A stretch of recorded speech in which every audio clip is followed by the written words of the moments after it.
বিশ্ববিদ্যালয়ের শিক্ষয়িত্রী, ঘরের মা, খালা, আপনার বোন, কেউ নিরাপদ থাকবে না। আমি আবার বলছি, কিন্তু আমি কিন্তু আজকে খুব ক্লিয়ারলি কথাগুলি বলছি। আমি কথার মধ্যে কোনো মার প্যাচ রাখছি না, রেখে কোনো লাভ নাই। আর ইজ্জত, সম্মান, নিরাপত্তা কারো নাই। একজন প্রশ্ন করেছেন যে মাননীয় ইমাম, আমরা হিজবুত তৌহিদের মেয়েরা সমাবেশ ও সংগঠনের প্রচারে অংশ নেওয়ার কারণে প্রচুর সাইবার বুলিং এর শিকার হয়েছি। এখন ঢাকা বিশ্ববিদ্যালয়ের শিক্ষক পর্যন্ত রেহাই পাচ্ছেন না। কিভাবে এটা থামানো যায় একটু বলবেন কি? দেখুন, কোনো জাতি যদি দিশাহারা হয়, আদর্শচ্যুত হয়, কোনো জাতির নেতারা যদি মিথ্যা কথা বলে, ধর্মগুরুরা যদি ধর্ম বেশাতি করে, ব্যবসায়ীরা যদি দুর্নীতি করে, সেই জাতির শিক্ষাগুরুরা যদি অর্থের বিনিময়ে শিক্ষা বিতরণ করে, সে জাতির নীতি, নৈতিকতা, সভ্যতা, ভব্যতা কিছুই থাকে না। আজকে যে তারুণ্য শক্তি, তাদেরকে ধ্বংস করে দেওয়া হয়েছে। তাদের কোনো আইডল নাই, কোনো আইডিওলজি নাই। তারা গালাগালি হচ্ছে তাদের এখন মুখের ভাষা, বিশৃঙ্খলা হচ্ছে তাদের এখন ক্রেডিট, ধ্বংসাত্মক কার্যক্রম করা হচ্ছে তাদের বীরত্বপনা। তো এখন এই পরিস্থিতিতে হিজবুত তৌহিদ আন্দোলনের এই যে মেয়েরা যখন পত্রিকা বিক্রি, বই বিক্রি, সংগঠনের কাজে যখন তারা বের হতেন, তখন 400 জায়গায় হামলা হয়েছে। লাখ লাখ, কাতারে কাতারে, লক্ষ লক্ষ, হাজার হাজার গালি, অশ্লীল অশ্রাব্য গালি আমাদেরকে দিয়েছে। আমরা কোনোদিন আদালতের দ্বারস্থ হয়ে এর কোনো বিচার পাইনি। সাইবার মামলা, সাইবার অ্যাক্ট করেছে কারো নিরাপত্তা নিশ্চিত করার জন্য, বিশেষ করে সাইবার আক্রমণ, সাইবার বুলিং ইত্যাদির কারণে। এই আইনটার সুবিধা 100% নিয়েছে বিগত আওয়ামী লীগ সরকার। আমাদের সাধারণ জনগণকে আইনের কোনো সুবিধা দেয়নি, আমরা পাইনি। অন্তত আমরা পাইনি। অন্তত 10টা আদালতে ঘুরে ঘুরে ফেসবুকে অশ্লীল অশ্রাব্য ভাষায় গালি দেওয়ার ব্যাপারে একটা মামলা আমরা করতে পারি নাই, কোনো ম্যাজিস্ট্রেট নেয় নাই। কেন পারলাম না? হাসিনাকে গালি দেওয়ার সাথে সাথে গ্রেপ্তার করা হলো, শেখ মুজিবুর রহমানের বিরুদ্ধে কথা বলার সাথে সাথে ধরে না আনা হলো রাজবাড়ী থেকে, বিএনপির কোন নেত্রীকে। কিন্তু সেই সাইবার অ্যাক্ট, সাধারণ জনগণ যদি আইনের সুবিধা না পায়, তো এই জালেমদের পক্ষে যদি আইন রচিত হয়, তো এই সমাজ কেউ বাঁচবে না। বিশ্ববিদ্যালয়ের শিক্ষক তিনি আজকে সাইবার বুলিং এর শিকার হয়েছেন, তিনি আজকে নিজে মামলা করেছেন। বিশ্ববিদ্যালয়ের শিক্ষক কি, এরা সুযোগ পাইলে দেশের সাবেক প্রধানমন্ত্রী রে, হ্যাঁ আমি আর বললাম না, আর এখানে ভব্যতা সভ্যতার রাগ ঢাক আছে আমার। এটা প্রায় 80 বছরের বয়োবৃদ্ধা নারী, 80 কাছাকাছি বোধ হয় শেখ হাসিনা, সম্ভবত কাছাকাছি, এর কম হবেন না। ওনারে পাইলে যে কি করতো আমি জানি না। তা ওনার ব্যক্তিগত কাপড় চোপড় নিয়ে এরা যা করেছে জগৎবাসী দেখেছে।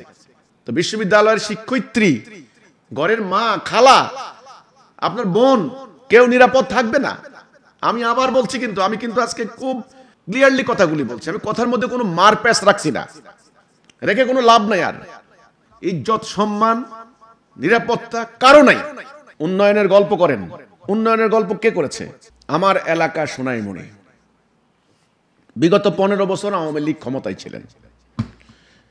আওয়ামী লীগের নেতা কর্মীরা আছে এলাকার, এখনো আছে, মরে নাই কেউ, অনেকে পালিয়ে যায় নাই, জেলে আছে কেউ। তারা বলুক আমার চাষিরহাট ইউনিয়নে গত 15 বছরে কি উন্নয়ন করেছে। নোয়াখালী, ওনাদের ওই বরিশাল এলাকায়, ফরিদপুর এলাকায় উন্নয়ন হয়েছে। সেখানে বিশাল, মনে হয় যেন সিঙ্গাপুরে যাচ্ছি আমরা। আমার নোয়াখালীতে কি উন্নয়ন করেছেন ওনারা? 80% রাস্তাঘাট ধ্বংস। আমার কথা না, কোনো উন্নয়ন নাই। আরে এখন তো ইন্টারিম আসছেন মাত্র 1 বছর। আচ্ছা, চাষিরহাট ইউনিয়ন একটা ইউনিয়ন, আমি তো একজন মানুষ, সাধারণ মানুষ, একটা সংগঠনের আমরা দায়িত্ব পালন করি। আমাদের আর কতটুকু যোগ্যতা, অভিজ্ঞতা থাকতে পারে, আমাদের সীমাবদ্ধতা রয়েছে। তবে যতগুলো উন্নয়ন বলতে পারেন আমরা করেছি। গত 2 বছরের বন্যায় ইউনিয়ন পরিষদের একটা রাস্তা, সেখানে মানুষ চলতে পারে না, মানুষ, অসুস্থ রোগী, স্টুডেন্টরা, নারী, শিশু কত যে দুর্ঘটনা পড়েছেন। এত যোগাযোগ করার পরেও এক মুষ্টি কঙ্কর কণা, এক মুষ্টি মাটি তারা রাস্তা দেয় নাই। পরে আমরা গত মাসে চাঁদা করে, আমরা কয়েক লক্ষ টাকা খরচ করে এই রাস্তা নিজেরা ঠিক করেছি। এরা উন্নয়নের গল্প করে। এখানে চেয়ারম্যান আছেন, জামাত ইসলামী চেয়ারম্যান, উনি বলুক, আমার লাইভ তো উনি শুনবেন, শুনতে চান, হয়তো শুনবেন। তাহলে সরকারের উন্নয়নের টাকা কোথায় যাচ্ছে, কে খাচ্ছে, কার কাছে যাচ্ছে? আমার প্রশ্ন কিন্তু এখানে। একটা ইউনিয়নে আমি দাবি করতে পারি আমরা উন্নয়ন করেছি, 42টি উন্নয়ন প্রকল্প নিয়েছি, শত শত টন মাছ আমরা উৎপাদন করেছি, শত শত গরু আমরা উৎপাদন করেছি, ফ্যাক্টরিতে আমরা উৎপাদন করেছি। আচ্ছা, এখন সেই উন্নয়ন কর্মসূচির মধ্যে যদি নিরাপত্তা না থাকে, হুমকি দেওয়া হয় প্রতিনিয়ত লুট করা হবে। আমার বাড়ির পাশে গিয়ে গাজীপুর থেকে একটা নুরানি মাদ্রাসার মুন্সি ওয়াজ করে ভাত খায়, নুরানি মাদ্রাসার মুন্সি, সে গিয়ে ভোগই গ্রামে, কাশীপুর গ্রামে আর বিপুলাশ্বর বাজারে আমার বাড়ির দিকে মাইক লাগিয়ে হুমকি দিয়ে আসে, আমাকে বাড়ি হামলা করবে, লুট করবে। তাদের এই হুমকি, তাদের এই আস্ফালন, তাদের এই মিথ্যা ফতোয়ায় প্রভাবিত হয়ে বিভিন্ন উগ্রবাদী সন্ত্রাসী গোষ্ঠী যারা মাদক ব্যবসা করে, বিগত সরকারের সময় দালালি করেছে বিভিন্ন লীগের নামে, এরা এখন ওত পেতে বসে আছে, কখন লুট করবে, কখন খামার লুট করবে, কখন মাছের কেল লুট করবে। এই সমস্ত তো উন্নয়ন তো আপনারা করছেন না। আমরা যারা ব্যক্তিগত উদ্যোগে উন্নয়ন করছি, সেই উন্নয়ন কার্যক্রম পর্যন্ত আপনারা ধ্বংস করে দিচ্ছেন। আমার যদি জানের নিরাপত্তা না থাকে, আমি কিসের ইতিবাচক চিন্তা করব? এখানে ভালো চিন্তা কে করবে, ইতিবাচক চিন্তা কে করবে, পজিটিভ চিন্তা কে করবে? অল্প কিছু সন্ত্রাসী যখন সন্ত্রাস শুরু করে, বাকি সব চুপচাপ, কেউ কথা বলে না। আগে তো মুরব্বীরা হস্তক্ষেপ করতো, এখন কোনো মুরব্বী নাই। মেম্বার ছিল কতগুলো, এলাকা থেকে পালিয়েছে, এত জনপ্রতিনিধি ছিল না আসলে। এখন আমরা উপায়ন্তর না দেখে সেনাবাহিনীকে তলব করি। এগুলা কোনো কথা? এটা কি একটা রাষ্ট্র চলে এইভাবে? একটা গ্রামের দুটো সন্ত্রাসীকে নিয়ন্ত্রণ করতে সেনাবাহিনী আসতে হয়, তাহলে রাষ্ট্র রক্ষা করবে কে? আমি নিশ্চিত হয়ে গিয়েছি আসলে এই রাষ্ট্রকে কেউ রক্ষা করতে পারবে না। সেনাবাহিনীকে যদি খালি সন্ত্রাসী দমনের কাজে লাগানো হয়, তাহলে আর লাগানো হয়। তো কাজেই আপনি যে বললেন থামানো যাচ্ছে না, একটু বলবেন কি কিভাবে বিশ্ববিদ্যালয় শিক্ষক নয়, মান ইজ্জত সম্মান কারো থাকবে না এখানে? এখানে পাড়ায় পাড়ায় দ্বন্দ্ব, যুদ্ধ, সংঘাত হবে, লুটতরাজ হবে, খুনাখুনি হবে।